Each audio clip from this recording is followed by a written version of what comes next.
Fala galerinha de Boa na Lagoa, estamos aqui novamente no Showcast com meu parceiro Esteves, aqui quem fala é o Rasta. Dá um salve aí, meu querido. Salve, salve galera, aqui quem fala é o Steve Show. Show de bola, maravilha. Antes da gente puxar aquela vinheta, aquele agradecimento especial hoje aí pro Brothers, nosso patrocinador aí. Ô gente, domingão, dia de pedir... Não vai ser hoje, né? Mas segunda-feira também é dia de pedir um bom sushi, vai estar aberto. Hoje também vai estar aberto, mas segunda também.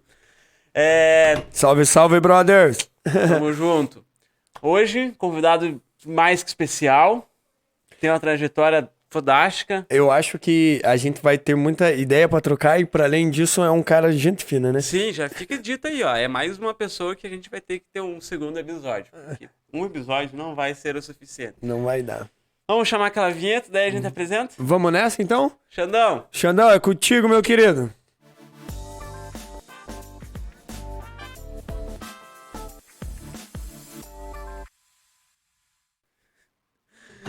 Então, galera, vamos que até às 11 apresentar nosso convidado hoje. Pode deixar aí comigo, então. Então, a gente tá aqui com o nosso amigo, companheiro, professor Celso Marxal. Tá certo a pronúncia? Marxal. Marxal. Show. Seja bem-vindo, professor. Obrigado, meninos. Para mim é uma honra estar aqui compartilhando esse momento com vocês, compartilhando essa trajetória brilhante que vocês estão tendo aqui na região. Obrigadão pelo convite. O professor Celso é bacana por causa disso, né? Muito carismático, professor. Para começar, professor, fica à vontade, já disse isso, mas vou repetir. Fica à vontade, temos um chazinho, temos um café, temos o nosso camarada do Cavalinho do Flamengo apreciando também aí. Fica à vontade. Vamos lá, para começar, acho que, né, Esteves? Vamos fazer aquela perguntinha básica de início, professor. Vamos nessa. Quem que é o professor Celso? Fala um pouquinho, assim, a gente já chega chegando. Fala um pouquinho, mas não fala muito. Fala um básico pra gente poder ter uma noção de quem que é o Celso, pá, mas o básico a gente vai explorar isso durante a nossa conversa.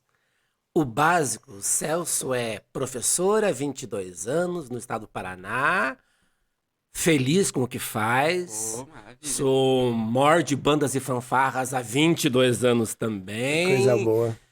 Fazendo uma trajetória meio pesada e complexa no meio de bandas e fanfarras, mas sempre colaborando com o meio. E é uma pessoa que acredita na sociedade. Apesar de tudo, acredita na sociedade e acredita no ser humano. Resumidamente é isso, professor Celso. Maravilha, resumão mesmo. É um resumão básico, um resumão concreto, né? Professor D, é bom. Da disciplina mais amada. Ciências e matemática. Não sei se é bem assim, mas... E como é que foi o processo de escolha para isso? Eu odiava quem era professor. Quando eu estava no ensino médio, para mim, ser professor era loucura. Mas por uma obra, vamos dizer, divina, eu fui chamado pela diretora do Germano Wagenfir para dar aula no Colégio Germano Wagenfir, 1995. Quem que era a diretora dele? Marilene Slomp. Você tinha um aninho, Paulinho. Né? Você tinha um ano. Eu fui chamado, eu fui catequista do filho dela e ela me chamou para dar aula de primeira a quarta de ensino religioso. E eu entrei, alguma chavinha que clicou, que eu amei a experiência, fui fazer magistério, fui fazer faculdade e já no segundo ano de faculdade, em 1998, eu comecei a dar aula de ciências e matemática lá em Cruz Machado e de lá pra cá, 22 anos de muita história e muita aventura como professor. E muita matemática. Também. Muita conta no meio do caminho. Muita conta.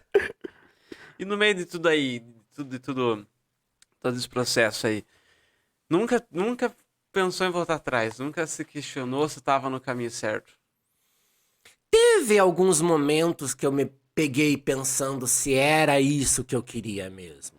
Mas sempre a resposta é sim. Eu amo o que faço, eu me realizo fazendo isso e eu não me vejo fazendo outra coisa. A realidade de um professor é dura, é pesada, mas aqueles pequenos detalhes, aquele sorriso daquele aluno, aquele abraço daquele aluno, eu trabalho com os menores, sexto anos, geralmente, né? Matemática para sexto ano. Aquele aluno que passou num concurso, num vestibular, alguma coisa lá, e ô, professor, valeu aquela ajuda. Isso recompensa muito. Então, apesar de alguns questionamentos durante esses 22 anos, eu ainda amo o que eu faço e ainda pretendo continuar até me aposentar nessa carreira. Aí sim. Oh, que interessante. Bilhetinhos também, recebe Bilhetinhos, recebe. Doce também, deve ganhar bastante doce. doce. Não muito, mas bilhetinho a gente ganha bastante, assim. Nossa, a criançada come já antes. Né? Mas assim, florzinha, maçã, banana, pera, essas coisinhas assim. E eu sou uma pessoa muito do toque, eu gosto de encostar na pessoa, né? E eu, como eu trabalho com o sexto ano, eles ainda são naquela fase da tia lá do primário, eles têm essa afetividade. Então há essa troca de afetividade com eles. Então eu abraço eles, eles me abraçam. Nessa época de pandemia tá difícil controlar isso. Mas então cria esse elo, essa identificação com eles e, nossa, isso recarrega as baterias da gente de um jeito muito bom. Isso é verdade, isso é verdade. Tive uma experiência breve. Acho que eu tô falando em todos os episódios. Tive uma experiência breve lá no Sesmar, né? No Caçador. Você fala em todos os episódios. É sensacional mesmo, esse carinho. Eu lembro que a primeira vez que eu recebi o bilhete, nossa, chorei de emoção, de felicidade. Porque é um carinho diferente, né? Você tá ajudando a formar uma pessoa. Então você sente uma responsabilidade e quando você recebe esse carinho é uma emoção que não tem como explicar. Satisfação, nossa, lá no maior alcance que pode ter é essa satisfação. Sim, são aquelas coisas que não tem dinheiro que paga, né? Então, esses retornos. E agora com redes sociais a gente vê isso. Então, alunos que você não via falar 10, 15 anos, te manda um convite no Face, manda uma mensagem no Insta. Professor, lembra daquela vez, daquela história que pra você como professor, aquilo foi mais uma história. Mas para aquele aluno foi tão especial e quando ele te dá esse feedback, nossa, cara, aquilo você se sente super assim, sabe? Então, isso Te fortalece também, né? Fortalece.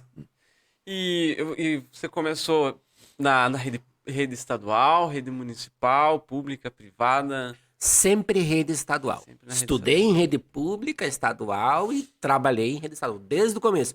No Germano Wagenfeuer, lá em 95, rede estadual de Santa Catarina. E desde 98, rede estadual do Paraná. Desde 98? Desde 98. Caramba, é uma caminhada, hein? 23 Passou por alguns momentos de luta. Alguns enfrentamentos como professor, como diretor de escola, como líder sindical, alguns enfrentamentos assim. Chegou a ser líder sindical? Sim, nós lá em Cruz Machado puxamos algumas greves lá na cidade. O povo de lá era meio assim, ainda resistente a isso, e nós fomos lá pro convencimento, indo para Curitiba, nos enfrentamentos em Curitiba, época de Jaime Lerner, Alcione Saliba, Varafitix, assim, algumas coisas pesadas, assim, de enfrentamento, greves mais difíceis a gente já teve, assim. Mais rígido. Bom, daqui a pouco nós falamos mais um pouco disso. Eu quero tirar a curiosidade aqui. E aonde que você deu aula de tanto, assim? Continua nos mesmos ou já teve alguns que mudou e não retorna mais? Eu comecei em Cruz Machado, em 98, fiquei 12 anos. Fiquei 12 anos em Cruz Machado. Trabalhei nos 3 colégios lá, no Barão do Cerro Azul, que é o central ali, que é o Billy da cidade, né? Trabalhei lá em Santana, no distrito, no Stanislau Wróblewski.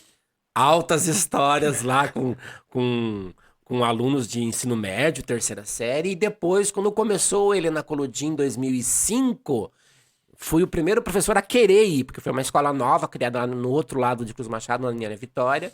Então eu trabalhei naquelas 3 escolas. Vamos dizer assim, que em Cruz Machado eu cheguei no ápice que um professor pode chegar, que é ser diretor de escola. Em Cruz Machado, para professor, não tem um degrau a mais. Eu cheguei naquilo... Foram 3 anos de direção e daí eu vim para a União da Vitória. Pedi remoção para cá, trabalhei no Giuseppe Bugatti, ali no Pia Marta, no Adíris Bordim. Fiquei 3 anos nessas escolas, depois pedi remoção. Hoje eu trabalho no Bernardina Schleder, lá no Rio da Areia e no Túlio de França. No Tulhão? No Tulhão. 75 anos de história, Túlio de França. E há quanto tempo que tá no Bernardina e no Túlio? Desde 2015, 6 anos. No Bernardino eu fiquei 2 anos sem trabalhar, que daí eu optei por trabalhar numa escola só. Vamos dizer assim, é mais cômodo, é mais prático. Daí eu fiquei só 2 anos só no Túlio. Mas trabalhei 3 anos lá no Bernardino e agora voltei pro 4º ano. E como é que é lá no Bernardino? Porque é a Zona Sul, né, no Vitória, né? É. É a Zona Sul e é um dos bairros que tem muito deixado de lado. Sempre foi muito deixado de lado pelas administrações. Isso não tenho que se questionar. Não tem prefeito que venha aqui e me diga que deu atenção, porque não tem. E como é que é a relação lá com a juventude? Porque é um bairro também que eu vejo que ele é muito... É um lado da cidade que ele é muito visto, tipo... por ter marginalizado, por ter essa falta, dessa carência, né? Marginalizado, e você escuta que as pessoas já predominam, tem o preconceito de que a juventude ali é marginal. Você acha que você é a pessoa muito certa para dizer como que é essa galerinha aí, como que é essa turma ali do bairro? Essa galerinha ali do bairro, depois que eles te conhecem, eles são parceiros. O começo, eles ficam meio arredios, assim, porque é uma pessoa de fora, né? Eles não sabem. A gente não é um professor muito convencional, né? Então, estranha para os alunos, eles estão acostumados com aquele professor mais tradicional, assim. Chega um professor um pouco mais... Uma metodologia mais diferente, um jeito mais diferente, e no começo estranha, né? Mas quando você conquista eles, quando eles te conhecem, eles ficam parceiro, você fica sabendo da realidade deles, você passa a ter um olhar para aqueles alunos muito mais humano. Você vê a educação se humanizando nas relações sala de aula, corredor, antes da aula, pós-aula. Eu digo que trabalhar no Bernardina, se você vai com o coração aberto e querendo realmente fazer a função de professor, você sai de lá muito mais humano, com uma educação muito mais humanizada. Show. Porque é uma galera que tem as suas dificuldades econômicas, mas é uma galera que tem muito potencial. Sim. Né? De você trabalhar, eles são receptivos pro teu trabalho, né? Se eles acreditam no que você tá fazendo, na proposta que você tá apresentando para eles, eles apresentam algumas coisas assim que você fica, nossa, eu não esperava tudo isso. Então é um pessoal que tem um potencial, mas que nem vocês falaram. Nenhuma administração pública trabalha esse potencial e a escola tem as suas limitações, por diversos motivos, para trabalhar isso. Né? Mas você sai de lá mais humano quando você trabalha no Bernardino. Né? Essa é a ideia que eu tenho, né? E o Tulhão?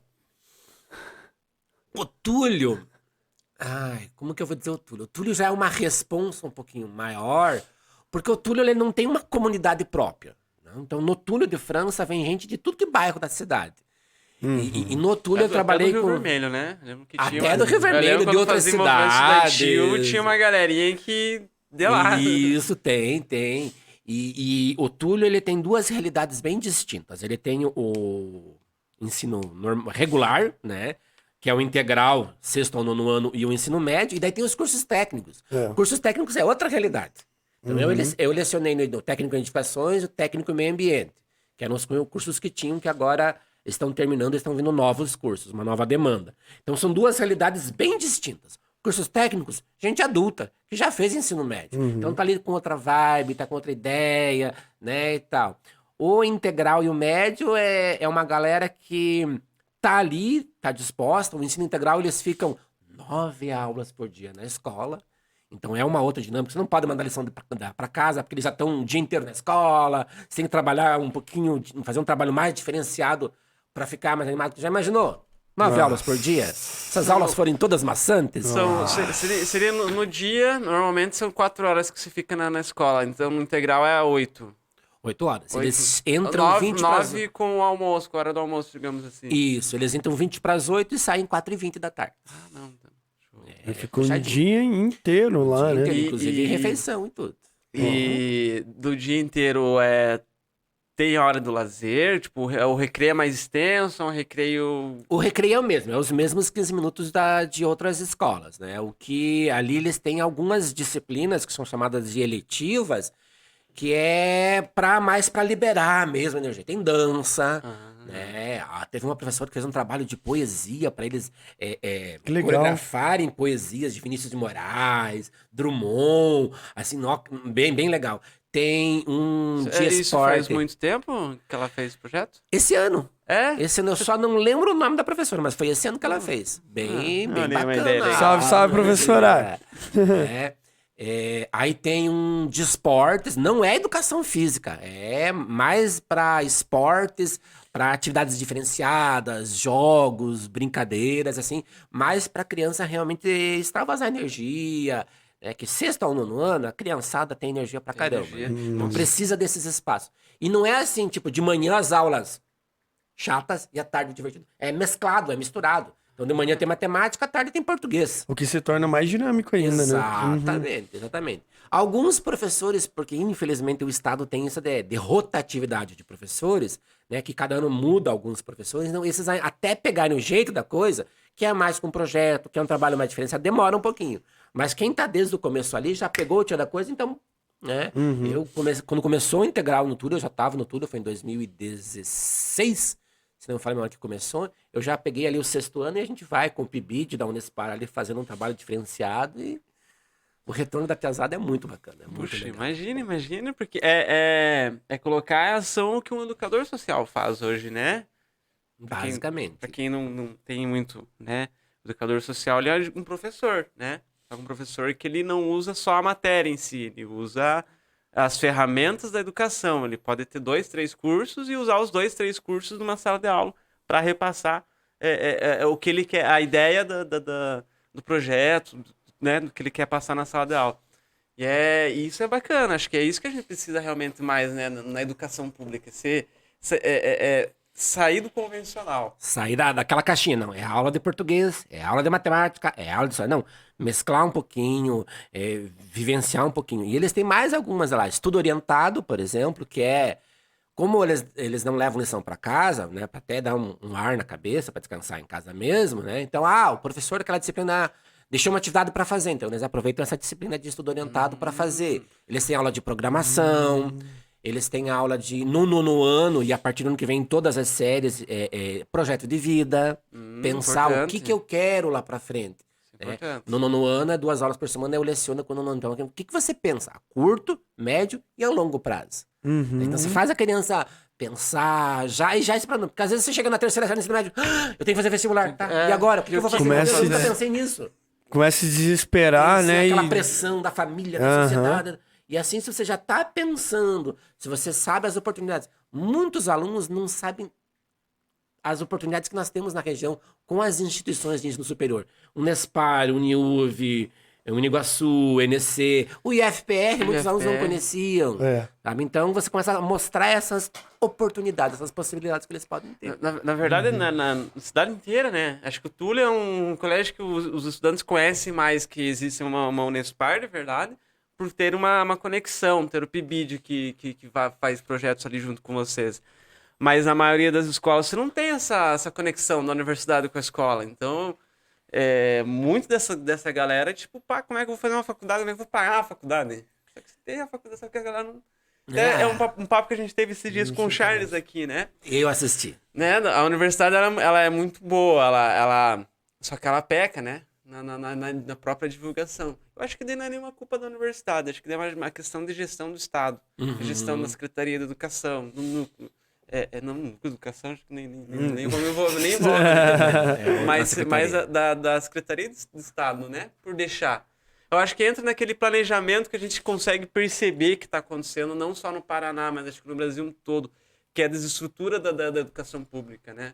Que é você tirar o básico para que você possa, no futuro, buscar privatizar. Acho que é muito isso, né? Deixar de lá demonstrar que tem qualidade, tem potencial, para que as pessoas não procurem. E Sim. assim você fala, não tem demanda. Exatamente. E a ideia é você vai mostrando para os alunos essas oportunidades. Né? Então, apesar de algumas controvérsias, tem a disciplina de empreendedorismo. E aí, empreendedorismo tem desde o sexto ano, 2 aulas semanais. Né? Depende muito do enfoque que o professor vai dar. Ela é uma disciplina com um potencial muito grande. Depende do enfoque, verdade. vem aquela ideia que você vai conseguir vencer na vida por conta própria. Ok, isso é verdade, mas né, eles glamourizam demais o empreendedorismo. Então depende muito do enfoque que o professor vai dar para essa disciplina. Existem as potencialidades, mas o caminho não é fácil. Não dá para mentir para E quando se fala nisso, não tem. A maioria das pessoas já colocam a tal da meritocracia, né? Não é tão simples Desde assim. sempre, Não é né? bem assim que a coisa funciona, né? O negócio da meritocracia Se fosse assim, meu povo, acho que hoje eu já teria uma mansão ainda. Se acordar cedo fosse sinônimo de riqueza, né? Aquele bom e velho meme, padeiro e outras profissões seriam ricos, né? Não é bem assim que o nosso sistema funciona, infelizmente, né? Show. Pensamento de futuro, professor. Como você já disse, né? Até se aposentar, quer estar na sala de aula. Mas não pensa em direção, não pensa em ocupar um espaço diferente dentro da escola para fazer algo que, sei lá, esteja aí dentro do coraçãozinho. Eu queria aproveitar aqui o gancho do Paulinho, assim, cara, eu vejo muito você, assim, como um líder dentro de algo, dentro até mesmo de uma escola ou algo parecido, sabe? Porque eu vejo que você tenta passar, além de ser carismático com a pessoa, passar uma boa mensagem de uma boa pessoa. E nada melhor isso do que um líder assim, à frente de algo público ou algo parecido, sabe? Fale um pouco mais se você tem uns planos, alguma coisa, né? Dentro desse teu coraçãozinho. Planos a gente tem. Eu já tive uma experiência de direção por 3 anos, foi uma escola pequena, 8 turmas, né, interior de Machado, mas foi uma experiência que abriu muito a mente para como você lidar com a máquina pública. Entendi. E a escola, ela tem a parte financeira e burocrática fantástica. É o que mais prende um diretor. Uhum. Eu lembro que eu entrei na direção achando que eu ia mudar o mundo e quebrei a cara. A burocracia e o financeiro te prendem demais. Mas a gente consegue fazer muita coisa se a gente tem vontade. Sofre pra caramba, vai. Então eu tenho ideias, assim, só que na nossa cidade, nós temos ciclos de direções que é melhor você esperar esse ciclo passar, esse ciclo se encerrar, para depois você ter aquele espaço, pleitear aquele espaço. E apresentar uma ideia diferente, né? Exatamente. Nós temos algumas situações na cidade que se você começa a aparecer demais, se você começa a ser muito visto, as pessoas pensam, não, ele quer o meu emprego, ele quer o meu cargo de direção. Não é assim. Não vou dizer que eu não penso em ser diretor, penso, mas mais pra frente, 5, 7 anos pra frente, assim, até eu me consolidar aqui na cidade, até ter uma caminhada, até ter um respaldo de pais, de alunos, que são quem votam na eleição de direção, até construir melhor uma identidade nas 2 escolas que eu trabalho, para daqui uns 5, 7 anos pensar numa direção. Aí sim. Por enquanto, eu quero dar minha aulinha, tranquilo, com os meus alunos, me deixe sossegado ali no meu cantinho. Né? Daqui uns 5 anos, aí a história é outra. Né? Até lá a gente vai construindo esse espaço, a gente vai construindo essas relações, né? Ampliando o nosso leque de influência e tal. Daqui 5 anos existe essa ideia. No momento, não. No momento eu quero dar minhas aulinhas mesmo. Eu achei interessante. Eu dar aula numa escola que o professor seria diretor um dia. Né? Pode ser, né, mano? Achei bastante interessante quando você falou a questão de você querer ter a ideia, né, de ser diretor, mas você ainda tem dentro de você que você ainda quer esperar, você quer ainda fazer as coisas acontecer aos poucos. Eu acho que a vida tem tudo para andar por esse caminho, né? Que a gente tem que esperar, a gente tem que andar com calma, a gente tem que ver se aquilo é o que as pessoas querem, se é isso, se vai ser abraçado mesmo. Então é legal pensar assim, professor, verdade. Porque você chegar numa escola e prometer que como diretor você vai fazer isso, aquilo, fácil. Você não faz nem metade do que você promete. Nós temos um exemplo também do que é o nosso presidente do Brasil, né? Exatamente. Prometeu 1000 e mais coisas, não fez nem 10%. Não fez nada, na verdade. Né? Só atrapalhou, mas tudo bem. Então, eu sou uma pessoa muito verdadeira. Então, né, se eu for prometer alguma coisa para uma escola, eu vou saber que aquilo dá para fazer naquela escola. Né? Então, para isso, eu preciso conhecer a realidade. Então, vamos pegar as 2 escolas que eu trabalho. Bernardina. Então, eu preciso conhecer um pouco melhor a comunidade, o leque de professores, os pais, para ter esse respaldo dos pais, para exigir, para implantar mudanças. Túlio de França, eu já não vislumbro essa personalidade, porque o Túlio por ter cursos técnicos, ou integral, e mais o médio, e mais a formação de docentes, é muito na minha cabeça. Dá um nó na minha cabeça, não, muito obrigado, não faço questão. Queridos, adoro trabalhar lá, amo trabalhar no Túlio, mas ser diretor do Túlio, não. Bernardina, eu já vislumbro possibilidades mais pra frente. Mas é interessante, né? Tipo assim, o professor, ele acredita muito no potencial da periferia, assim, pelo que a gente percebe, né? A gente conhece mais pessoalmente também, né, professor Celso? A periferia, ela tem potencialidades, assim, excepcionais. Mas que nem o Paulinho falou, ela é marginalizada. As pessoas já vão com aquele olhar assim, não, né. Se você vai com o coração mais aberto, se você se mostra mais verdadeiro, eles sentem isso, eles te respondem isso. Então você pode fazer trabalhos bem mais diferenciados com eles e eles te respondem com coisas que você nem imaginava que conseguiria fazer. Então eu vejo assim a periferia como um potencial humano, social, para você fazer mudanças.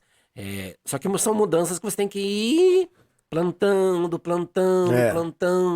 para lá na frente você colher. É uma coisa assim, na mais escola, instantânea, exatamente. É uma coisa mais para 3, 4, 5 anos.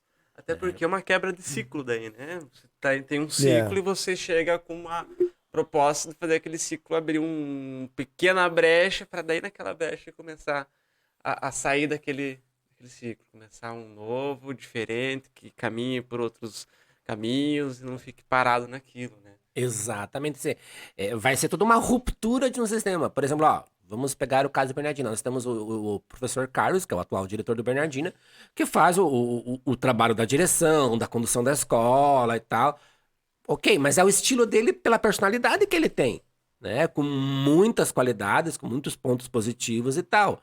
Se entra uma pessoa, vai ter outras ideias, outras concepções, vai mudar muita coisa. Então, essa ruptura você tem que saber trabalhar ali e tem que estar com a tua base já preparada para que as pessoas aceitem a ruptura mais tranquilamente. Você não pode, não, agora eu vou mudar tudo.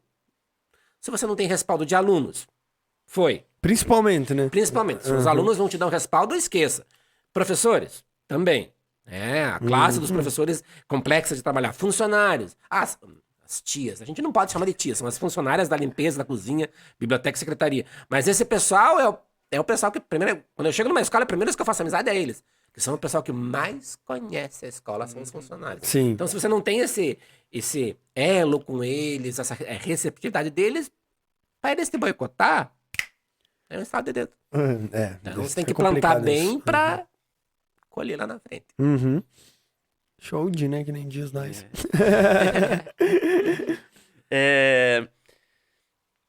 E no meio de tudo isso aí, professor, como que foi, assim, você na escola, você lecionando, como que veio a carreira de Mor no meio de tudo isso? Explica mais um pouco sobre a carreira de Mor pra gente. Então, primeiro vamos explicar o que é Mor, que é uma palavra que confunde, né? Mor, numa banda ou fanfarra, é aquela pessoa que vai com um bastão na frente dos músicos, geralmente, ou na frente da banda inteira, que comanda a banda em marcha. Quando a banda tá se mexendo, se movimentando, quem comanda é o Mor. Quando para num lugar, vai tocar uma música mais elaborada, aí é o regente, maestro, coordenador. A denominação varia de situação para situação. Mas em movimento, quem comanda a banda, a fanfarra, é o Mor. Né? Eu fui convidado em 98 pelo professor José Carlos Gonçalves, que tinha o saudoso... O Zeco, isso, o professor Zeco, né? Tinha o saudoso, maravilhoso corpo musical Fênix no Germano Wagenfir. Né? Tem história pra contar, né? A Fênix tem história. Primeira vice-campeã da região em bandas e fanfarras. Então, o Mor dele saiu, ele me convidou e eu entrei ali, tomei gosto pela coisa e foi. E o Germano, eu já tinha trabalhado no Germano, então tinha aquela ligação e era uma quadra da minha casa. Eu chegava como que eu vou dizer? Eu chegava a ter que organizar os meus horários em Cruz Machado para eu poder pegar o ônibus de lá para vir para cá, só para ensaiar na terça-feira. Na antiga Fênix. Daí foi da Fênix pro Coração de Maria, pro Santos lá Anjos. Era muito legal, né? Eu era um cara pequeno, eu ia assistir ensaios da banda. Era muito legal, porque tinha aquele pátio meio central, que já, né, mudar depois da reforma, que formou inteiro 100%. Mas você tinha, tipo, o prédio, ele era, né, um quadradão gigante, mas no meio você tinha uma quadra, um espaço gigante, gigante, gigante. Nossa, pra você falar lá dos lados, você gritava, assim. E você parava ali no dia do ensaio, cara, e nossa, ela tava, assim, uma fanfarra ali, ensaiando. Na parte de trás estava o corpo coreográfico também ensaiando. Nossa, era uma coisa muito da hora. Que massa isso, Da né? Fênix. Verdade. E ali a Fênix, a gente pode dizer assim, que a Fênix foi um celeiro de músicos, de coreógrafos. Então nós temos pessoas... De formação de pessoas Formação também. de pessoas. Nós temos ali da Fênix que saíram advogados. Nós temos ali que hoje o atual regente do Hermínio Milhas, a banda do Hermínio Milhas, lá em Porto União, saiu da Fênix. A coreógrafa dele saiu da Fênix. Então nós temos pessoas que participaram da Fênix, ali da fanfarra na época, e foram para outros ambientes, para outros espaços e continuaram essa carreira cultural, essa carreira musical. Então era um projeto educacional e social. Trabalhava muito isso, muito essa questão social, educacional. O professor José Carlos, a gente chama de Zeco, né? Ele pegava na questão no pé de comportamento em escola, em sala, né? E a fanfarra era, coincidentemente, era um local que os alunos, assim, não os comportadinhos, eram os que precisavam extravasar energia, eles iam pra fanfarra. Então ali eles soltavam. Apesar de toda a questão regrada de ensaio pra gente ir pra concurso, porque a Fênix se tornou um expoente na cidade. O Corpo Musical Fênix virou uma referência. Nós nos apresentávamos no Sinfabã, que é um concurso de fanfarras aqui da cidade, muito tradicional. Vinha gente de outras cidades para assistir a apresentação da Fênix. Virou uma referência. Então, para você virar uma referência, o trabalho ali era... Tipo Puxado mesmo. um marco histórico, né? Também. Mas apesar, assim, nós éramos uma família. Sabe? A gente, assim... tinha aniversário de alguém, a gente se juntava, ia lá cantar parabéns, sabe? Era uma ligação muito forte. Tanto que a gente se encontra hoje, se revê, pessoas bate uma saudade muito grande, assim. E é interessante isso, né? Como o professor falou que era uma família, a questão de grupo, jovens, família. Isso daí a gente vê muito, assim, em alguns meios, assim, como é importante pro jovem isso, né? Sim.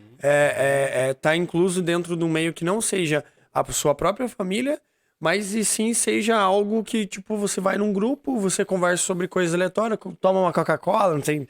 Tinha Coca-Cola naquela época? Coca-Cola e pipoteca. Nós tínhamos uma sorveteria na esquina do colégio, ali a gente saía do colégio, era 1 litro de 2 litros, uma pipoteca para uns 12, 15. E ali a gente ficava meia hora conversando.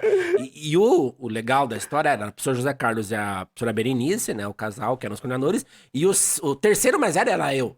Sabe? Então aquela relação assim de, sabe, o tiozão da turma, né? Então conselho daqui, orientação de lá, conversa, às vezes uns puxãozinhos de orelha também. Então rolava esse negócio do irmão mais velho da piazada, sabe? Então, muito bacana, muito família mesmo.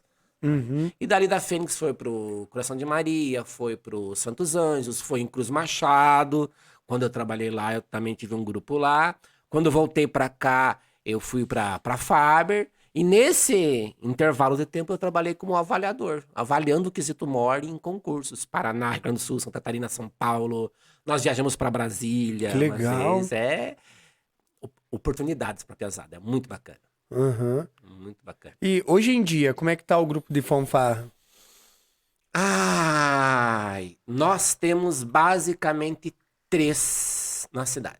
Nós temos o Hermínio Milhas, com o professor William Diniz e a professora Kathleen Tison, que trabalham lá no Hermínio Milhas, só com alunos do Hermínio. Uma galera, assim, que em 1 mês, eles, por causa durante a pandemia, não teve nada, né? Em 1 mês, eles chamaram a galerinha lá e ensaiaram. Então, tinha alunos que o instrumento quase era maior que eles, né? Então, eles tocando. Eu acompanhei 2 apresentações deles, assim, muito bacana ver aquela piazadinha tocando, assim, sabe?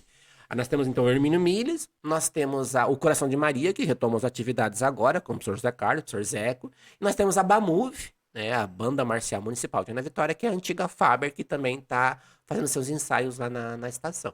Então, nós temos 3. No passado, há 15, 20 anos atrás, nós tínhamos 15, 20 corporações. Essa era verdade. Né? Aí, paralelo a isso, daí tem o Instituto Sim, que daí não é banda marcial, não é fanfarra, é mais para aulas de músicas e a banda sinfônica. Né? Entendi. Então, é um pouquinho diferente. Lá do Vice King não tem? Tinha a banda do Nilo Peçanha, a banda Panteras do Vale. Que foi, tipo, uma tentativa de... Eu lembro de, tipo, de resgate histórico da Fênix até, né? Porque a Fênix deixou Eles de pegaram existir. eles fizeram uma cooperação entre o Germano Wagenfilho e o Nilo Peçanha. Então o Nilo entrou com alunos e alguns instrumentos, o Germano entrou com instrumentos uniforme, né? Então eles fizeram esse resgate ali. Depois eles modificaram um pouco o uniforme depois, mas era um grupo bom. Agora, por enquanto, o Panteras do Vale lá do Nilo Peçanha tá parado, por enquanto que eu lembro saiba. Até o Regente era fruto da Fênix também, né? Não, o regente, o Sandro Drozdowski, era da Faber. Fruto da Faber. Que na época, assim, né, de Fênix e Faber. Fênix lá em 1998 até 2002, arquis-inimigos. Nossa! Eram da mesma, vamos chamar assim, mesma categoria técnica. Então iam pra concurso, um concorria contra o outro.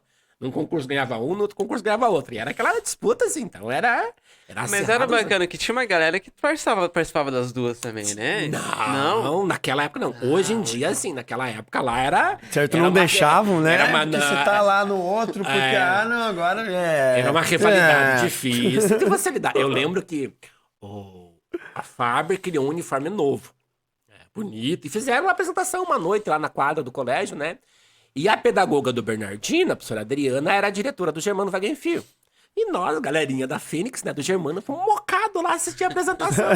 Tudo quietinho assim, não, vamos aqui prestigiar os parceiros aqui, mas quietinho pra não dar fervo, né? No finalzinho da apresentação, a pedagoga do Bernardino, que tava fazendo a locução da apresentação, falou que nós estávamos lá. Nossa, Tivemos moiou. que sair vazado, moiou. cara. Era a rivalidade. Mas assim, era uma rivalidade produtiva, porque, que nem eu falei, ia pra um concurso, um grupo ganhava. No outro concurso era outro. Então, a gente cresceu muito por causa dessa rivalidade. Porque nós queríamos ganhar, os dois grupos queriam ganhar, então os dois grupos investiam em estudo musical, em estudo coreográfico, em melhorar, né? Então, eu digo que as duas corporações cresceram muito justamente por causa disso. Então, foi uma rivalidade positiva. E através do estudo, através da convivência, vem a amizade, né? Exatamente. Nós temos, por exemplo, companheiros que a gente se vê uma vez por ano e é aquela saudade, né? O Sinfabam, que geralmente acontece em agosto, que é o concurso intermunicipal de fanfarras e bandas, feito há 29 anos ininterruptos, só não teve ano passado esse ano por causa da pandemia. É o concurso mais antigo ininterrupto do Brasil, que o Sr. José Carlos faz. Então tinha gente que vinha só pro Sinfabam, e ali a gente se reencontrava a galera das antigas. Então você se apresentava ali, depois na hora da premiação ia encontrar a galera, conversar com a galera, que eles vinham prestigiar o evento. Que Por causa legal. dessa Chegou aí? relação. Não cheguei. Eu Nossa, Xandão já foi. Sinfabam. Já foi, já, Xandão? Sinfabam. Concurso Ali de no Lauro fanfarras aqui Miller. no Lauro Miller.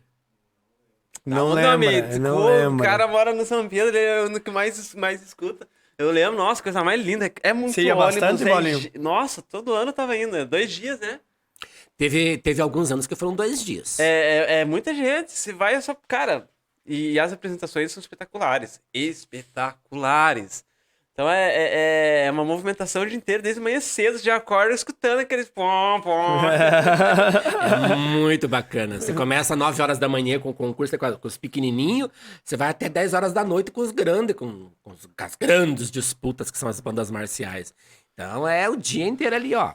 E você vê gente de Paraná, Santa Catarina, São Paulo, Mato Grosso, já veio o pessoal pra cá. Então o Sinfabam é uma referência. E hoje acredito que a única que começou com uma fanfarra e tá até hoje seria a do Coração de Maria, né? Coração de Maria e a Faber. A Fábio ainda tá... A Faber também era a fanfarra, daí já é passou banda pra marcial. banda marcial. E qual que é a diferença, professor? Pra galera ficar mais atento. Qual que é a diferença de uma fanfarra pra uma banda marcial? O tipo Isso de é instrumento. interessante falar a verdade. Isso é bom. É o tipo de instrumento. Ô, Marcos, Porque nós temos basicamente 3 categorias de bandas e fanfarras, né? A percussão, que é só caixa, bumba, tabaque, todo aquele marimba, lira, aquela montoeira, assim. Você pode ter uma fanfarra de percussão mais simples, ou você pode ter uma Billy de Kit. Nós tínhamos aqui na região... Nossa senhora! Nós tínhamos aqui Paregô de Souza, de Inácio Martins, uma fanfarra, só instrumento, R$500 mil. Então era a Billy de Kid, né? Então, Nós temos banda de percussão, só percussão. Fanfarras, ou ela tem a corneta lisa, além da percussão, os instrumentos de sopro, aí entra. Fanfarra e banda tem sopro. Fanfarras ou é liso, ou tem um pistão que a gente chama, uma válvula ou um pistão. Daí vai do desembocado, da embocadura do músico. Do músico, exatamente. Fanfarra de uma válvula. É difícil tocar. Eu vejo o cara assim que trabalha com música, pega uma corneta de uma válvula ali. E o cara pedala pra tocar, porque não é fácil. Né? Então essa é a fanfarra. Ou é lisa, né? Ou tem uma válvula só. Banda marcial, 3 válvulas. 3 piston, 3, 4 piston. E daí tem as bandas sinfônicas e tal, que tem palheta. Entra sax, flauta e tal. Então, pra diferenciar um tipo de outro, é o tipo de instrumento. Show. E vai evoluindo, né? Daí, né? Começa, que nem o Coração de Maria e Fábio, né? Que a gente comentou. Eram fanfarras e hoje são bandas marciais que... Nossa, sensacional. Eu participei por um período aqui no Coração de Maria. Pelo que o jeito que você fala, você parece ser bem fãzão mesmo, né? Claro, nossa, é uma coisa... Que Tem legal. um filme americano, acho que o professor vai... Drumline. do coração. Nossa, Excepcional. porque assim, Recomendo. a gente tem o modo brasileiro de competições, o modo americano. O modo americano não é que nem no Brasil, que as pessoas, eles se param numa meia-lua na frente dos jurados, o maestro tá ali na frente, vai regendo. Lá é o campo inteiro que é usado na apresentação, os caras não é parado, é com Eu vi alguns coreografia, os vídeos. caras, aquelas caixas aquelas caixas, né? Colete Coletezão ali. que trava aqui pros caras poderem andar e levantar e bater lá em cima. E, nossa, um negócio muito mais complexo. Bem mais como nós tivemos uma competição e uma representante brasileira, a Famuta, Fanfarra Municipal de Taubaté, que foi campeã mundial Taubaté, há uns isso. anos atrás. Caraca, Essa fanfarra mano. é muito E daí, muito, assim, ó, muito nesse conhecida. sentido, quando a galera tá apresentando lá, e daí a tua função de maior é organizar essa galera no campo. É fazer a entrada, posicionar, passar pro regente. Aí eu vou pro ladinho e fico quieto no meu canto. Aí o regente vai lá, vai reger as 2 peças musicais. Né? Que são as peças que vai contar pro jurado de música da nota. Aí acabou as 2 peças, o regente passa o comando pra mim de novo e eu tiro a corporação. Eu tiro a fanfarra ou a banda marchando, tudo a gente... Ou simplesmente saindo de quadra, mas de quem tira é o mor. Na entrada e na saída, o que os jurados procuram é 4 itens. Uma avaliação de bandas e fanfarras, ela acontece em 2 itens. Apresentação e música. A apresentação é marcha. Marcha, garbo, alinhamento, cobertura. Entre aquelas fileiras tem que estar sempre o mesmo espaço, tudo certinho. Se diminuir espaço, perde ponto. Se aumentar o espaço, perde ponto. Se tiver marchando errado, perde ponto. Então é marcha, garbo, alinhamento e cobertura. Tem jurado só pra isso na entrada. E animação também tem algo assim, né? Depende do concurso. Tem concurso que coloca isso, tem concurso que não. E daí, quando a banda é posicionada naquela meia-lua, aí vem a parte musical, que é os jurados específicos para aquilo. Ritmo, melodia, afinação. Aí vem a parte estritamente musical. Aí o jurado tá ali na frente, você monta a meia-lua na frente dos jurados musical para eles dar nota só para aquelas 2 músicas. Na entrada e na saída, se entrou tocando, saiu tocando, a música não vai... A única coisa que eles exigem é que você toque alguma coisa. Só. Não pode entrar só, mas tem não que vai entrar... se contar ponto ou tirar ponto a música. São poucos os regulamentos que fazem isso. São poucos. Porque regulamento varia de estado para estado, de concurso regional para concurso regional, né? Mas né, a entrada e saída não é muito contado. Conta quem é avaliado em entrada e saída. MOR, corpo coreográfico, baliza e o pelotão de bandeiras. Esses são avaliados entrada e saída. Eles ficam... Eu fui avaliador de MOR e ficava ali, ó. Eu era tão sacana que eu marchava com a passo errado pra ver se o cara tinha firmeza que tava fazendo. Ali, ó. O terrível homem de branco. É fácil de se perder também, né? Numa marcha entrando. Eu acho que deve ser muito fácil se perder. Não, Se você não pegar tiver o ritmo da música na cabeça ali, marcando os tempos ali, você acaba se perdendo. Eu tenho um amigo meu, o Otto, ele é da Otomar Pedro Wagner Jr.? É ele mesmo, Percussão? ele é da percussão do... Instituto Sim. Não, também. E da Bamove também. Ali em Curitiba. Da PUC, da escola da PUC. Ah, tá, sim. Marista. Pio 12.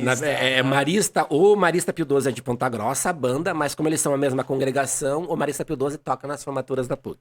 E o Otto faz O parte Otto faz parte. Nossa, do coisa Marista Pio XII. sensacional. Melhor banda do Brasil, Marista Pio XII. Pra aquela câmera ali, ó. Melhor banda marcial do Brasil, Marista Pio XII. Salve, salve, né? E a doguinha do Xanão apareceu aí? Apareceu aí, agora tá aí, ó, prestigiando o podcast. Show. Então, vamos lá. Foram 22 anos. 22 anos como maior de comando, atuando ali, concorrendo, avaliando, dando curso, workshop, palestra, fazendo regulamento, nas corridas Brasil afora. E a partir de agora? Aposentadoria. Agora é só transmitir um pouco do conhecimento que eu aprendi nesses 22 anos. Agora é curso. Tem projeto para isso? Tem. Uma federação de Santa Catarina já entrou em contato que eles querem dividir Santa Catarina em 4 regiões e levar cursos localizados para esse pessoal, assim, para espalhar mais o conhecimento, para não ficar... Porque é difícil, né?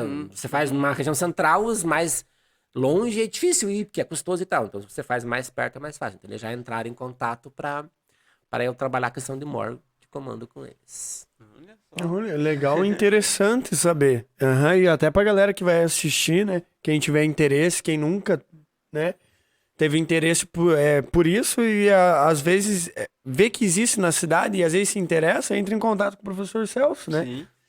Tamanho à disposição. Gosto de conhecimento comigo. Né? Eu sou muito curioso para saber da história do professor Celso. A questão um pouco mais sobre professor, sabe? Você é sindicalista? Eu sou sindicalizado. É sindicalizado, Desde cara. o primeiro ano que eu entrei no estado como professor no Paraná, em 98, eu já me sindicalizei. APP Sindicato. Olha, Toda profissão, eu acho que a pessoa tinha que já começar com esse intuito, assim, né? Tipo, entrei ali, minha primeira ação vai ser me sindicalizar, porque tem muita gente que é controversa e tem uma galera, né? Que você, mas o sindicato é uma das nossas garantias enquanto trabalhadores. É o grupo de pessoas que nos defende. Nós sofremos ataque. A educação sofre ataque direto. Ainda mais no Paraná, né? No Ultimamente, Paraná, os últimos 12 anos é foda. pauleira em cima de pauleira, né? Então, o sindicato é aquele grupo de pessoas que nos defende, que corre atrás. Porque se eu tô na sala de aula ali, para eu estabelecer os meus contatos, primeiro para eu saber se eu tô sendo lesado ou não. Porque o sistema usa jogo de palavras, jogo de números, assim, pra te iludir e te enganar. Se você não tiver uma pessoa esclarecida para te correr atrás dos teus direitos e dizer, não, isso aqui vai te lesar lá na frente, presta atenção, tome cuidado, você é passado para trás. E o sindicato é esse grupo de pessoas que te defende, que te corre atrás, que te mostra, que proporciona formação também. Quando você entrou no sindicato, assim, como é que era? Nós tínhamos muita formação de base. Muita formação de base. Que é importante, né, cara? Nossa. Importante. Formação de base é uma coisa importante. Você cria lideranças. Não necessariamente um líder, mas você cria pessoas esclarecidas. Aquela pessoa pode estar no cantinho dela, mas ela tá fazendo aquela visão, leitura ali assim, e naquela conversa, pé de orelha com o outro, ele vai repassando isso. Então a PP Sindicato trabalhava muito com formação de base, formação de lideranças, cursos. Eu lembro até hoje, o melhor curso da APP que eu participei foi Como Funciona a Sociedade. Caraca, é esse? Abre a mente, assim, coisas que você não imaginava, assim, coisas básicas que você... era assim, caramba. Né? Então tinha muito isso. Hoje em dia... E daí antigamente, então, tinha essa formação de base, etc e tal. Era interessante estar lá, escutar e tal. Hoje em dia, como é que se forma, assim, o sindicato? Como é que tá? Boa sorte. Situação. Hoje em dia, olha, professor, minha visão bem pessoal de hoje da realidade é sindicato no Paraná, APP Sindicato. Os ataques estão sendo tão grandes contra a categoria, contra a educação pública, não só no Paraná, mas Brasil, etc e tal, que a diretoria está gastando muita energia, muito tempo, muita força para se defender desses ataques, para convencer as pessoas que estão sendo atacadas que perdeu-se um pouco dessa ligação base-diretoria, base-direção estadual. Então, cursos hoje em dia são mais cursos para você fazer as coisas, curso disso, sabe? Não tem mais aquele curso de formação mesmo, para você entender como funciona o sindicato, a sociedade, uma escola, aquelas coisas todas. Pra né? formar novos líderes também, né? Exatamente. Então, essas duas coisas estão deficitárias. Essa ligação base-diretoria, né? A grosso modo, eles só vêm visitar quando tem eleição, de 3 em 3 anos. Caso contrário, esporadicamente que eles vêm nas escolas visitar. Talvez até só nas redes sociais, Instagram, Facebook. Tudo bem que eles têm uma demanda muito grande lá, mas teria que ser repensado isso. E essa questão de formação de lideranças mesmo. Não esses cursinhos pra dar certificado para o professor progredir na carreira. Pra formar mesmo, pra você sair com a cabeça Porque pá. é perigoso você não ter mais isso, né, professor? A maior prova disso Isso tá é aí em verdade. 2015. Exatamente, você Um vai... ano inteiro de luta de greve. 2 greves que sangraram. Sangraram. O funcionalismo público do Literalmente Paraná foi sangrado. Foi. Porque fevereiro começou com uma ocupação da Alep. Aí no segundo momento da greve, um massacre no dia 29 de abril. Então você Exatamente. teve um sangramento muito Que grande, né? eu gosto muito de falar desse dia do 29 de abril, a foto histórica do Rasta. No Ah, Essa foto daí. foi... Foi qual? Foi uns dias antes, né? Não, foi em fevereiro. Foi no dia Foi que em fevereiro? Eu sempre achei que, Não, que foi no dia que a gente saiu da Assembleia Legislativa do Paraná. Eu sempre achei que foi no Eu dia 29. também, cara! No Nossa! dia 29 não teve tempo para esse tipo de situações. Foi algo muito mais intenso. Foram 3 horas de achincalhe. De tiro, de Posso- barulho. Helicóptero e Será que coisa eu posso arada, mostrar né? essa foto aqui? Passar Cara, pro Xandão aqui fica à rapidinho. Consegue vontade, você mandar ué. no WhatsApp aí, Xandão? Colocar aqui? Ah, eu gosto. de Essa colocar foto fotinha. é Não, essa emblemática. foto é legal. Quer ver? Deixa eu te falar uma coisa certinha, assim, que o Paulinho falou pra mim uma vez. Ele disse que ele tá, né, beleza, foi tirada a foto e tal. Ele falou, não, beleza, foto legal, né, que normalmente quando acontece isso, né, não, legal a foto, não sei o quê, não sei o quê. Aí disse que ele apareceu no outro dia lá na Lab, todo mundo dos professores com a camiseta dele. Não, eu não tinha nem visto essa foto, né? Que foi bem, tipo, aconteceu essa saída, aconteceu o turbilhão da saída da LEP e já veio o carnaval. E eu vim pra cá. Falei, não, vou descer pra União, né? Ver a família e tudo mais, amigos. E quando voltei foi realmente isso, assim, quando eu voltei, eu chegando no acampamento lá, eu olhei e apareceu o primeiro maluco. Falei, É eu. Conheço esse moreno aí. Aí passava outro. Eu mandei no WhatsApp lá, Xandão. Começou a passar, como eu olhei, começou a surgir em todos os lugares, todo mundo. Essa fotinha. Essa foto aí, galera, pra quem não conhece aí, Era eu. era o Paulinho aí, cara. Essa pergunta eu ouvi muito lá em Curitiba. E teve até uma situação, professor, que foi até bizarro. Que a galerinha, todo mundo ali, né, pá, foi feito milhares de camisetas dessas e eu cheguei numa roda de conversa com alguns professores e um professor falou, Ah, você me contou isso. porque essa foto foi foda. Porque não sei o quê. Porque não sei o quê. Eu apanhei depois de tirar essa foto. Eu olhei e falei, você o quê? Depois do quê? Como assim? Você que tirou a foto?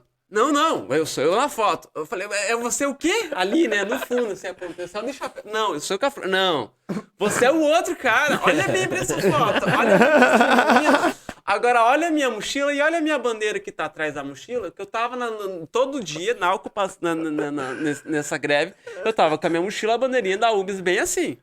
Eu só olhei e falei, olha pra minha mochila aqui, ó. Olha pra minha bandeira junto na mochila. Ó, mas olha que cara pilantra, né, cara? Tomar no cu. Nossa, mano, eu fui até parar no hospital por causa que daí eu apanhei, não sei o quê. E Essa foto é emblemática. Essa foto não. foi... E essa foto, assim, vou contextualizar o que tá acontecendo. Você deu um zoom aqui, né, Xandão? Quer tirar esse zoom aqui? Pra mim poder dar uma contextualizada. O que tá acontecendo nesse momento? O porquê desse ato? Tem uma outra foto que não foi o mesmo fotógrafo que tirou. Que eu tô um pouquinho antes de estar com a flor que eu tô chorando daí, no caso. O que aconteceu nesse momento?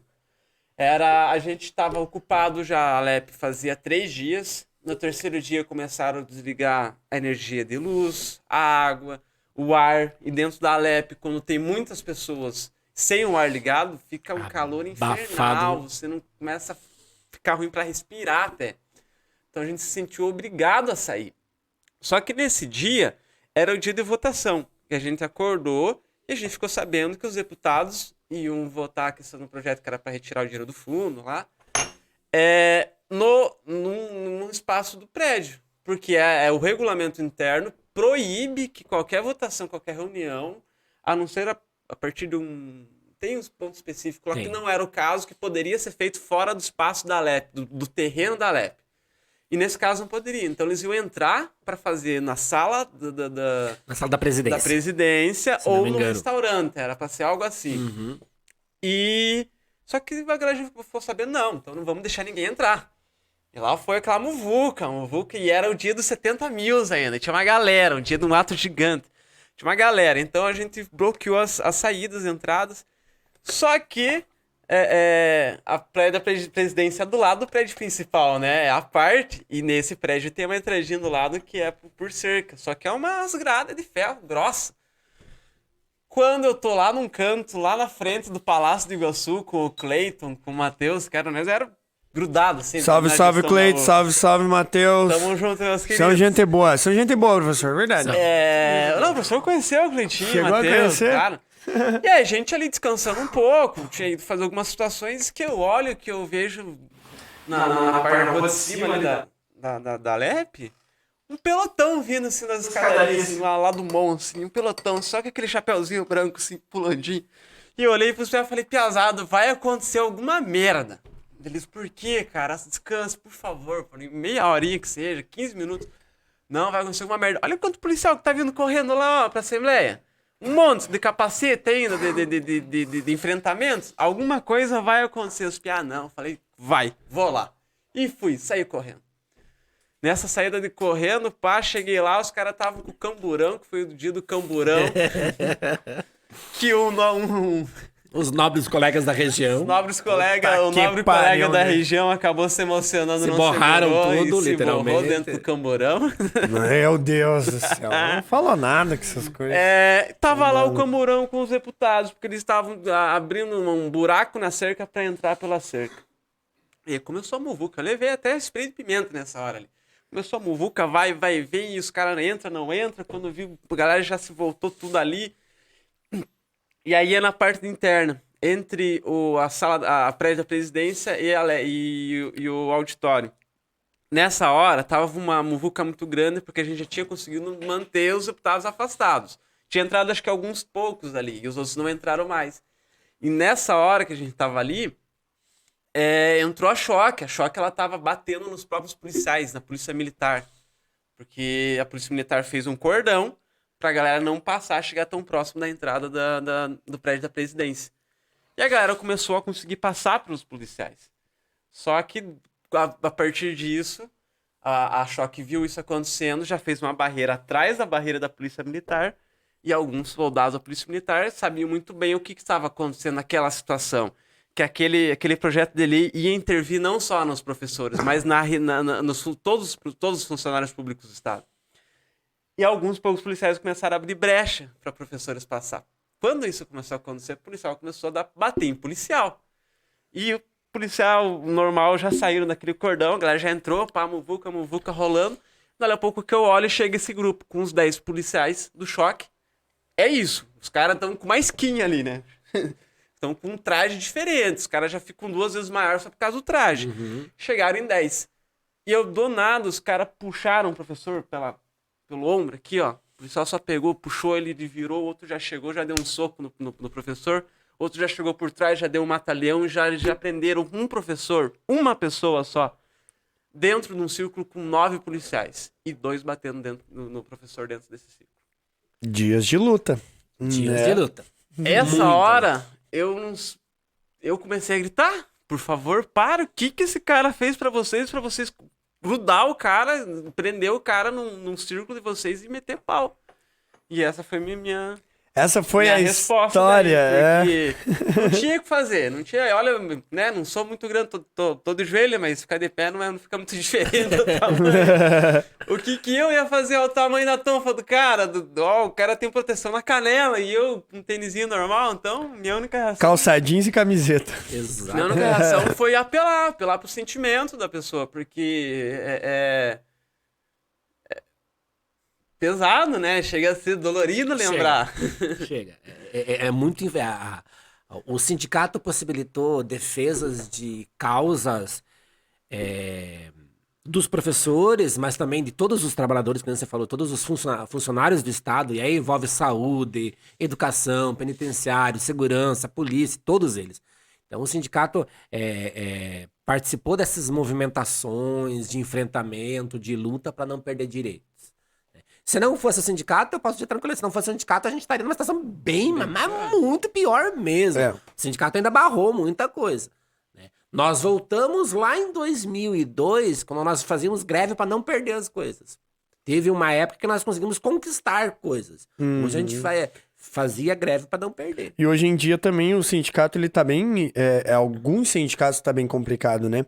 Por causa dos retrocessos que a gente teve no país e tudo, então os sindicatos, eles estão tendo uma perda agora, né? Até algumas pessoas, assim, a gente fala que todas as pessoas têm que ser sindicalista e tal, mas a gente vê, assim, dentro da periferia, dentro dos meios de trabalho, assim, que a pessoa perdeu o interesse pelo sindicato, né? O que você acha que aconteceu? Eu vejo como duas situações. Primeiro, a demonização que os meios sociais fizeram. Televisão, basicamente. Né? Demonizaram os sindicalistas. Né?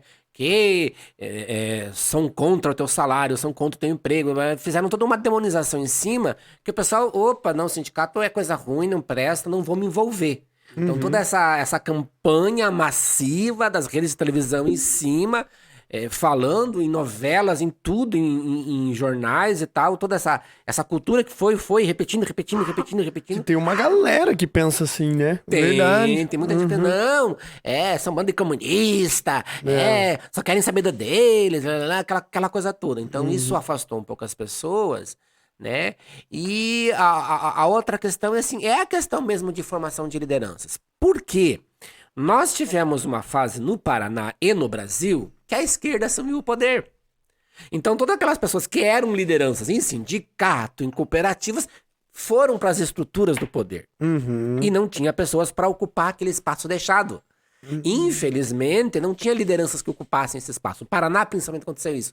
Quando o Requião assumiu o governo, né, ele puxou muita gente da esquerda para os postos de governo. Todo o primeiro, segundo, terceiro, quarto, quinto, sexto, sétimo escalão que tem. Escalão até não querer mais. E daí vagou as lideranças. Pô, e agora?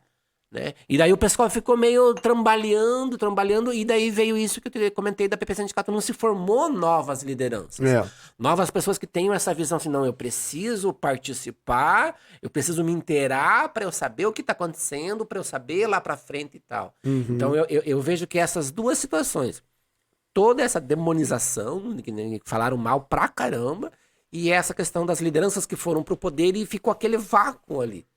É interessante porque, assim, rapidão, acho que você vai pegar o mesmo gancho, porque quando a gente perguntou pra você do que você quer pro futuro, você fala, não, eu quero ver daqui a 5 anos ali, pra mim ser diretor de uma escola, ou quem sabe, dentro da PP Sindicato, né? Ou talvez dois sindicatos, não vamos bater só, falar só sobre a PP Sindicato. Eu vejo que não tem algumas pessoas dentro do sindicato que fala, não, eu quero pensar daqui a 2 anos a assumir alguma coisa lá dentro, ou poder contribuir nesse sentido, sabe? Eu vejo muito isso, que talvez falte alguma coisa. E você fala que é a formação. Você fala muito que é a formação. Eu vejo essa formação de base desses cursos realmente assim, mas são cursos pesados. Não é cursinho água com açúcar que você dá hoje em dia só pra ganhar certificado. Não. É curso pesado. Com reflexão histórica, reflexão filosófica. Dialética. Você vem com uma tese, eu vou com a minha antítese, a gente conversa, discute, argumenta, fala, e chegamos numa síntese que depois vai ser uma tese e toda essa dialética. A oratória também. Essa coisa pesada, assim. Né? Então, esses cursos realmente, literalmente de formação, eu vejo que eles amenizaram muito o discurso. E daí você não forma uma liderança. E isso é importantíssimo, porque quando você fala dos sindicatos, lideranças sindicais, você está falando de pessoas que têm que ter uma afinidade com a ética tão grande, mas tão grande que a pessoa... Porque em muitos momentos a ética ela é o único norte para decisões numa pessoa líder de sindical, líder desses movimentos. Porque você tá num meio que é fácil se corromper. Muito fácil. E que tem muita gente corrompida que vai chegar pra você e simplesmente, não, ó, a gente aqui, ó, vamos resolver aqui, ó. Na mesa aqui, ó, você joga aqui, ó. A gente já esquece ou fala que não vai ter condições de seguir. Deixa isso aqui, não se incomoda. É fácil, o discurso tá aí. A conquista pra essa... pra mudar o caminho é muito fácil. Agora a pessoa tem que ter a ética. Eu vejo muito... Acho muito interessante porque eu assisto muito Star Trek, Jornada nas Estrelas. E eu acho muito bacana a ideia que foi construída dentro dessas séries. Porque é uma série que você coloca realmente a ética e a necessidade de você olhar para a ética e de fazer decisões. E buscar decisões que, às vezes, pode parecer que você está deixando um pouquinho a tua ética de lado, mas você está seguindo um caminho que vai trazer um bem maior de fato, porque você não está se corrompendo, você está dando uma brecha para você dar a volta nessa corrupção e mostrar para essa corrupção que você não se corrompeu, você só fez um desvio aqui para ir por trás, um desvio estratégico para ir por trás dessa corrupção e seguir teu caminho lá para frente. E falta isso. Falta. Essa tua fala da ética, ela é preponderante, Paulo. Quando muitos da esquerda foram pro poder, eles não tinham essa ética encalacrada na sua vivência. Né? Era uma coisa mais teórica. E muitos viram que realmente você está no governo, você está no poder, é mais cômodo, é mais fácil, é mais prático, é melhor. E outra, pra que sair? Né? Exatamente. Né? Então, muitos que eram da luta, da peleia ali, tal, foram pro governo. Alguns viram que é bom e continuaram em outros cargos do governo. Alguns se afastaram da parte de liderança, de luta, de sindicato e tal. Né? Sem contar essa parte que não houve esses bons cursos de formação. Então essa questão da ética, de você se manter ético, firme nisso, isso é muito importante. Que nem você falou, pra corromper, mas tem gente a dar com o pé. Sim, e é algo muito fácil e difícil, né? Porque a gente tem essa ideia simplesmente na teoria. Mas, como diria um cara aí da história aí, a prática é a prova, é a verdade da teoria.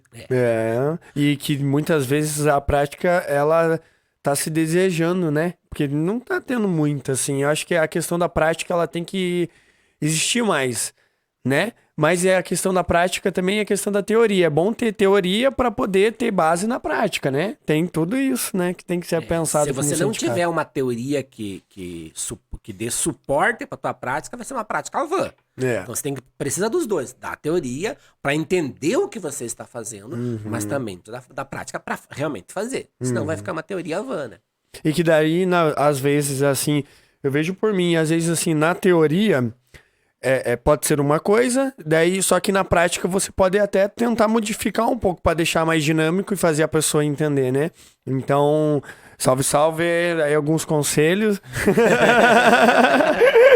Algumas cutucadas. Algumas cutucadas aí para poder fazer acontecer. É interessante esse bate-papo, porque como a gente já deixou bem claro, a gente tá numa situação em que o desmonte da escola pública, parece que está sendo acelerado. Isso é uma coisa interessante. Chegou um momento nacional, acho que aí a gente não é falar mal do Bolsonaro, mas eu acho que o Bolsonaro foi, tipo assim, uma alavanca para que esse desmonte pudesse acontecer mais rápido. Porque não digo que o Bolsonaro é o culpado, mas o Bolsonaro, ele, tipo, foi uma pessoa que entrou e quem veio com ele conquistou um espaço tão grande. Ministro da Educação. Pelo amor, né, gente? O que é os ministros da Educação que a gente já teve Dizer que a educação agora? Inclusiva atrapalha. Dizer que a universidade... Não, é pra acabar as coisas. Não produz nada. Não produz nada. Então, né, daí deixamos até de lado o Bolsonaro, mas as pessoas que ele colocou ali como ministro da Educação só fez com que esse processo acelerasse. E isso é uma coisa que você vê o debate acontecendo desde 2014, 2015. Lembro muito bem ir para congresso, ir para debates do movimento estudantil, onde a gente debatia isso, tentando convencer, ir para a escola, convencer estudante. Cara, a educação pública está sendo desmontada. Porque é a loucura, é a devaneio de vocês.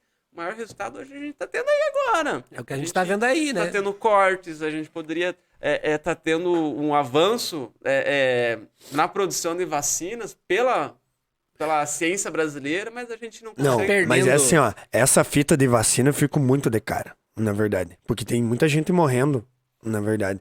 E podia ser acelerado o processo das vacinas e... Não, vacina não é bom. Pelo amor de Deus, gente. Vamos acordar aí, vamos pedir vacina, hashtag gente. fora genocida. Hashtag vacina já. Vamos se vacinar, povo. O Brasil, ele é uma referência, ele era pelo menos uma referência em ciência e tecnologia. Sim. O Brasil, sem necessidade de outros países, a partir das suas universidades, conseguiu criar o equipamento para chegar até o pré-sal. Sim. Que até então nenhum país do mundo conseguiria chegar. O Brasil teve a certeza, existe, então a gente vai fazer pesquisa nas nossas universidades, a gente vai investir e tá aí. O Brasil foi o primeiro a conseguir chegar no pré-sal. Aí saiu a esquerda, porque era necessário. Precisava tirar. Precisava tirar. E agora no pré-sal não é mais nosso. O pré-sal que era nosso. E sabe que eu fico triste numa coisa, professor? Que em 2015, quando a gente estava naquela greve, ainda a gente pautava juntamente, como pauta nacional daí, os ROIs do pré-sal. Na verdade, a gente já tinha conquistado. A gente estava que se efetivasse. A gente estava agradecendo, feliz, porque já era lei, já estava funcionando pela Dilma, e a gente estava esperando se concretizasse. 75% dos ROIs para a educação e 25% para a saúde e 50% do fundo social do pré-sal para a educação. Cerca que daria quase 10% do PIB nacional. Então a gente teria os 6% que era mais ou menos investido em educação, mas esse montante de dinheiro. Se participou de, né, tudo, mas e hoje? Como é que tá? Hoje a gente não tem Hoje em dia o pré-sal é todo do exterior. Quem controla os preços dos combustíveis é o exterior, são as empresas externas. Por que o combustível... E aí eu ia fazer essa fala, que as pessoas não relacionam pré-sal, tal, Petrobras, com a questão do aumento dos combustíveis. Tá aí R$6 um litro de gasolina, né? Por que isso? Porque a Petrobras, que era referência em produção, o Brasil estava quase sendo autossustentável na produção de combustível, agora tem que importar combustível, tem que trazer de fora. Não, isso que é foda. A essência, a matéria-prima nossa é exportada, exporta barato, compra caro. E compra como? Baseado no dólar. Quem influencia o dólar? Os estrangeiros. E as pessoas não fazem... mas o combustível tá caro, é culpa dos governadores. Vão no lero-lero do desmitificado lá, né? E não fazem essa relação Petrobras, pré-sal, estatal, público, de qualidade. Só querem aquela coisa mais instantânea. E esquece, porque daí você vê...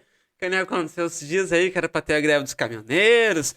Todo mundo de novo, lotou postos de combustível. O que o mercado, que é quem está dizendo hoje, né, que é o mercado financeiro, que está ditando preços, né, perto do dólar, o que o mercado entendeu? O povo tá pagando. O povo tá pagando, tá louco, atrás. Acabou com o combustível, vamos aumentar, o povo tá querendo, podemos aumentar. Fazendo isso filas e filas com galão e além de galão levando... E infelizmente são políticas que foram desconstruídas que nós tínhamos conquistado. Exatamente. Esses ROIs de pré-sal já não é mais no Brasil. Fundo social, a gente não vê esse dinheiro. Até o Plano Nacional de Educação, que chega foi até conquistado desanimar. em 2015 na CONAI, já não é mais possível, porque era até 2024, 10 planos de desenvolvimento para educação até 2024. Né? O plano decenal. Isso. Não tem como, não tem condições, porque você não tem verba. Era um plano que pensava junto com os ROITs, junto com o dinheiro do Fundo Social, só que sem esse dinheiro... Vamos pegar uma realidade mais perto aqui, Paraná, por exemplo. Fale um pouco mais sobre isso. Nós temos o Conselho Estadual de Educação. Então, são representantes do setor de educação lá. E o sindicato, né, são 100 mil trabalhadores na educação no Paraná. No mínimo, 100 mil. Entre professores e funcionários. Então, é uma galera lá.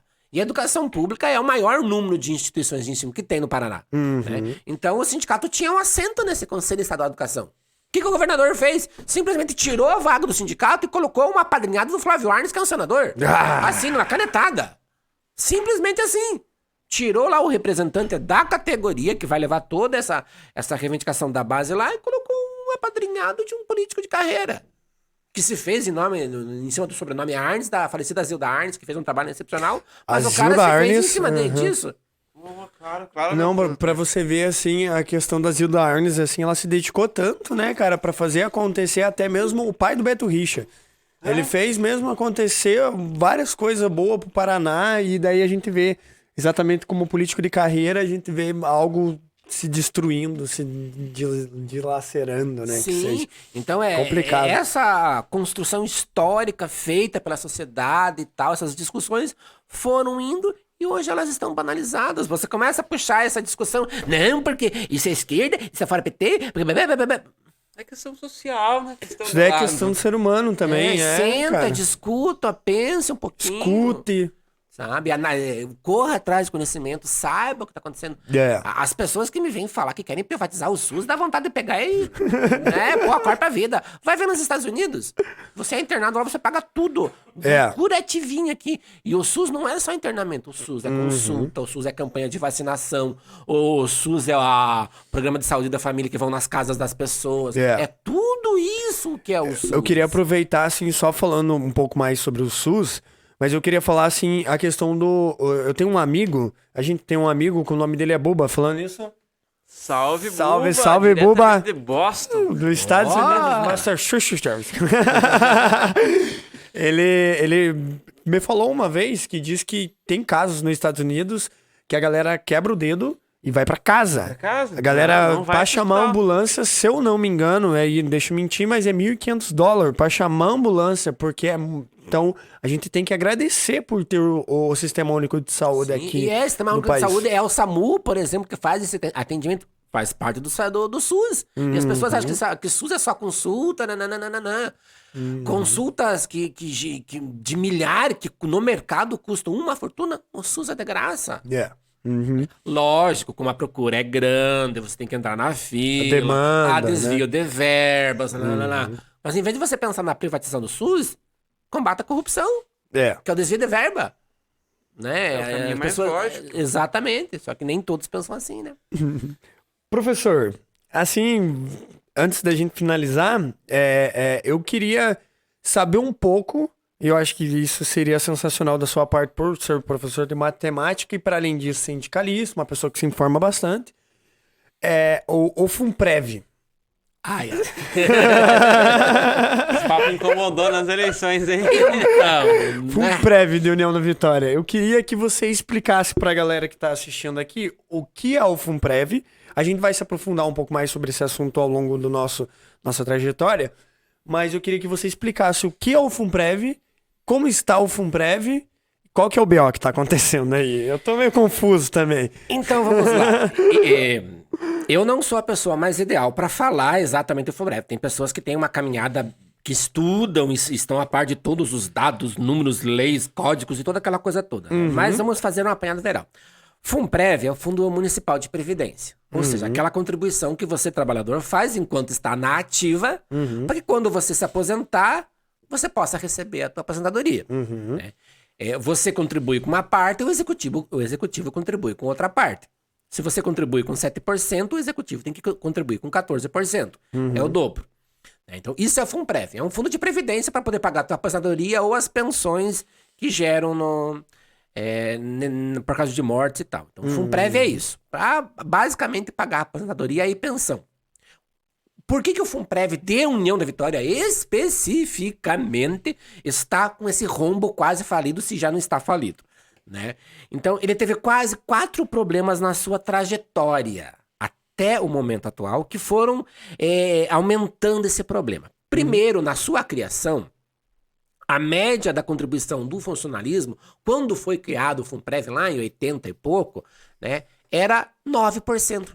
Do funcionário. União da Vitória começou com 5%. Começou mal já. Professor, mas é só 4%. É só 4%. Mas quantos funcionários tem a Prefeitura de União da Vitória? Quantas pessoas contribuem? Isso é verdade. Né? Então ele já começou com uma saída de dinheiro grande e uma entrada pequena. Ok.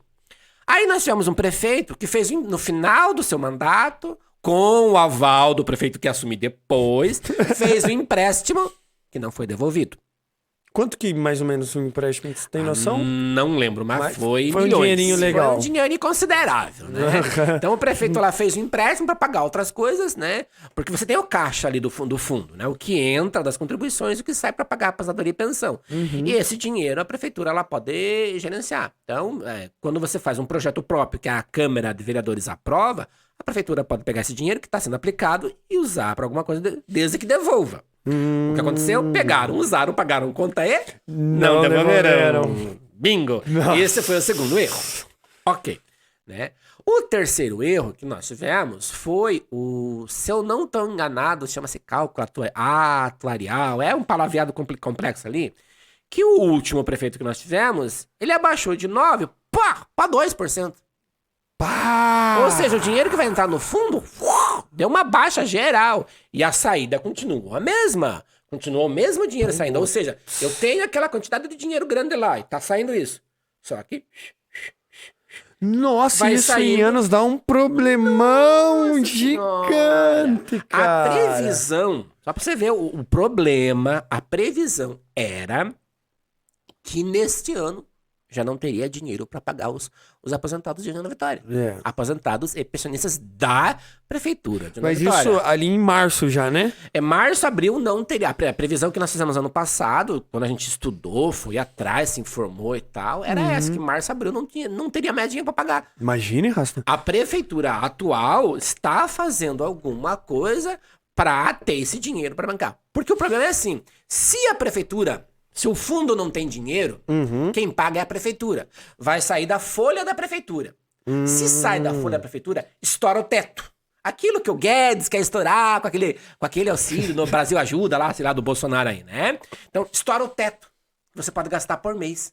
Estourou o teto, a prefeitura não tem mais nenhuma certidão de negativa. A prefeitura não faz nenhum empréstimo mais, a prefeitura não faz mais nenhuma obra. Todo o dinheiro da prefeitura vai para pagar funcionalismo. E a prefeitura também, mais uma dentre várias outras prefeituras que tem... Caramba! A prefeitura de União tá no limite do teto ali, né? Vamos dizer que o limite é 60%. Tá, não lembro se é 60% ou é 55%. Tá ali no limite, tá chegando no limite. Tá gastando mais com funcionário. Exatamente. E assim, acho que deu pra entender um pouco, né? A galera percebeu assim, o que é o FUNPREV, né? Como é que tá a situação do FUNPREV, que pode dar um problema mais pra frente. Qual que é o problema que pode dar? O problema que pode dar é justamente isso. Se o fundo zera, não tem dinheiro, a prefeitura vai ter que pagar. Então aquilo que era gastado em educação, saúde, obras, blá, blá, todas aquelas outras secretarias, redireciona para pagar. Se redireciona, estoura o teto, o que hoje é 60% gasto com funcionalismo, vai para 90%. E sobra 10% de todo o dinheiro da prefeitura para saúde, educação, obras, etc, etc. Sem contar que da prefeitura não tem mais certidão negativa nenhuma, não pode emprestar. Nossa! Então a bola de neve que se foi criando é tamanho. E ninguém tinha aquela coragem de porque tem que ser uma atitude muito drástica. O que, por exemplo, poderia se fazer? Né? Aumentar a alíquota de contribuição do funcionalismo. Para variar, de novo, quem paga o pato é o funcionário, que vão descontar mais do seu salário. E a prefeitura se desfazer de um imóvel, de um bem valioso, pra injetar dinheiro no fundo, pra manter É o o fundo por um único tempo. jeito do rolê. Assim, numa visão superficial, numa visão de quem não está lá dentro, na máquina, pra saber todas as artimanhas, vê. Uhum, Né? Talvez quem esteja lá dentro da máquina veja uma outra solução. uhum. Né? Mas para quem assim não está na máquina, não está na administração pública, não vejo muita saída. Uhum. Sabe? Então a situação é complexa. Eu queria muito saber sobre isso, sabe? Porque acredito eu que isso é um assunto que a gente tem que se aprofundar e chamar alguém da máquina e que tá dentro da máquina e chamar alguém que tá por fora da máquina para tentar saber qual que é o rolê, né? Sim. Porque isso daí é um assunto que mais pra frente vai dar problema e não é legal isso e que é melhor a gente se Olha informar. quantos aposentados tem em União da Vitória que vivem disso. Já imaginou essa pessoa de um dia pro outro ir lá no banco para receber a aposentadoria e não ter dinheiro? Imagine, velho. E daí muitas dessas pessoas ainda tem que comprar remédio, tem que ali vai ter que comprar comida, nossa, tem que se virar, ou às vezes até não tem força pra poder estar de novo na atividade trabalhando. Então isso é um problema Complexo. foda pra caralho. Vamos fazer um episódio aí com isso aí. Vamos. Esses assuntos que é interessante, é bom. Porque daí a gente não tem alguns problemas que a gente teve, né? Tipo, do pessoal se preocupar mais com o asfalto do que com o dinheiro público. Aquela coisa assim, ó. O asfalto é bom? Não vamos dizer que não. Mas a que custas? Exatamente. Quanto foi emprestado e quanto vai ser pago pelos próximos? Porque assim, ser síndico de condomínio é fácil, né? Eu faço a minha continha ali, ponto, acabou. Mas e o próximo que vai entrar? Que vai pagar a conta? Porque esse empréstimo que foi feito de milhões pra fazer todos esses asfaltos aí, quem vai pagar são os próximos 3 prefeitos. São 12 anos pagando. E também é Isso, importante frisar, assim, a época que foram feitos esses asfaltos, né? Porque eu vejo lá no... Aí, Esteves, não seja maldoso, é mera coincidência ter sido feito em época de eleição. Mas pré-eleição é coincidência. Coincidência, né, cara? Outras coisas pra fazer em 4 anos, sempre fazer só no final. E eles deixam pro último ano, né? Não sei porquê, né? É muita coisa, né? Acho que é questão escolher a de- rua, escolher a empresa, muitas coisas. É muita coisa, é verdade. Eu não tinha pensado muito nesse sentido, sabe, gente? Enfim, fica o convite, professor, para você estar aqui no bate-papo pra gente falar sobre essas questões. Eu acho que vai ser muito válido a gente buscar isso aqui. Porque a gente tá tendo um alcance bacana. Então, o povo precisa saber o que acontece nas nossas administrações. E saber o porquê que daqui uns dias, se tiver a hora parada aí, por que tá parada, né? Exatamente. Exatamente. Eu acho que isso daí é o meio de comunicação que a gente vai tentar, que a gente tá implantando, assim, seria muito mais para esse sentido, seria muito para apresentar novos artistas também. Então, isso é uma coisa sensacional. Professor Celso! Diga, mano Esteves. Cara, sensacional você aí. Eu acho que o Paulinho já estendeu, né, o convite para a próxima. Fica o segundo para a próxima pra gente se aprofundar muito mais nos assuntos que você tem conhecimento, né? E obrigado, satisfação total. Eu acho que você já saberia que você ia vir aqui, né? Ansioso a gente fica, né? Ainda mais com o alcance que tá tendo o showcast, né? A gente fica assim, pô, seria uma honra ser convidado, né? Não lhe convidar, professor. Não tem como. Caminho. Você é o pai dos mordos da região, digamos assim, né? O pai dos mortos. Não dá pra dizer que não, né? Porque é uma carreira de muito tempo, né? E a dedicação é muito grande, porque numa fanfarra, uma banda, você não recebe, né, professor? É o gostar, é o querer estar ali, é o querer fazer aquilo. Você não tá recebendo, você tá pegando o teu tempo, um momento da tua semana, tirando ali e falando, não, agora esse daqui eu vou lá por prazer. E às vezes você acaba gastando pra fazer as coisas acontecerem ainda. Bem isso. Porque não o mundo é movido por dinheiro e coisas, bandas, fanfarras, tem muitas coisas que são projetos de escolas que você não tem um investimento, claro. Você precisa realmente de uma vaquinha entre quem está ali envolvido para fazer acontecer. Isso é excepcional. A gente precisa se reinventar para fazer as coisas acontecerem. Além do tempo, tá se dedicando do tempo ali, tem a questão financeira, mas a gente gosta disso e corre atrás. E consegue fazer acontecer muita coisa. E fez acontecer muita coisa, né? Muita coisa. Celso Mor.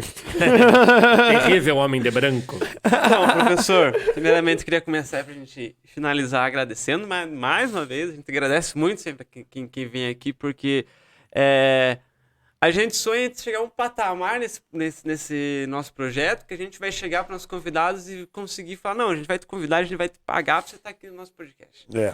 Porque é um tempo. E eu acho que isso seria muito interessante, muito válido a gente poder fazer isso. Para mim seria muito satisfatório poder fazer isso. E as pessoas estão vindo por vontade própria. Então a gente faz o convite, a gente sente a alegria da pessoa estar sendo convidada, e isso é muito gratificante pra gente. Uhum.